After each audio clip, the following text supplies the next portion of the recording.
নমস্কাৰ বন্ধু বান্ধৱীসকল, সকলো ভালে আছে নহয়? মই আজি চিলি ফিছ বনাব খুজিছোঁ। চিলি ফিছ বনাবৰ কাৰণে কি বস্তু লৈছোঁ আপোনালোকে চাব দেই। এইখিনি পিঁয়াজ আৰু জলকীয়া ৰেডি কৰি লৈছোঁ। কেপচিকামখিনি কাটি লৈছোঁ, তাত অলপ পিঁয়াজ দি দিয়া হৈছে। মাছখিনি ৰেডি কৰি দিছোঁ, ফ্ৰাই কৰিব লাগিব। আৰু বিলাহী লৈছোঁ। এয়া নিমখ হালধি সানি থোৱা মাছখিনি মই অলপ ফ্ৰাই কৰি ল'ম।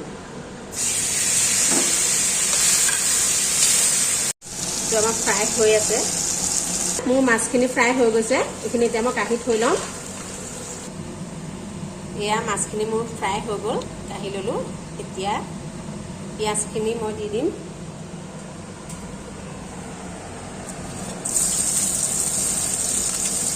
পিঁয়াজ আধা দিম দেই, আধা পিছত দিব লাগিব।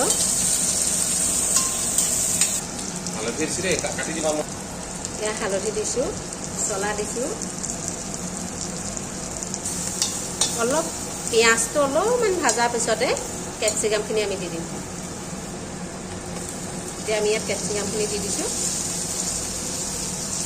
মই লৰাই দিম ৰ'ব দেই।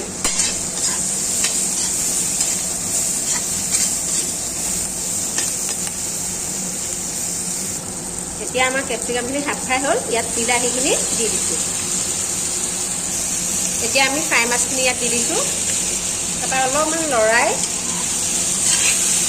ফ্ৰাই কৰি থোৱা মাছখিনি দিয়াৰ পিছত অলপমান লৰাই দিব। জলকীয়াটো আপোনালোকে যিখিনি খাব পাৰে, যিমান পৰিমাণে খাব পাৰে সিমানহে দিব দেই।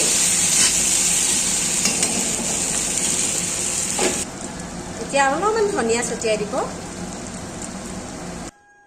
এয়া মোৰ চিলি ফিছ ৰেডি হৈ গ'ল। আপোনালোকে বনাই চাবচোন, কেনে পালে জনাব। যদি ভাল লাগিছে ভিডিঅ'টো লাইক কৰিব, কমেণ্ট কৰিব, শ্বেয়াৰ কৰিব। ধন্যবাদ।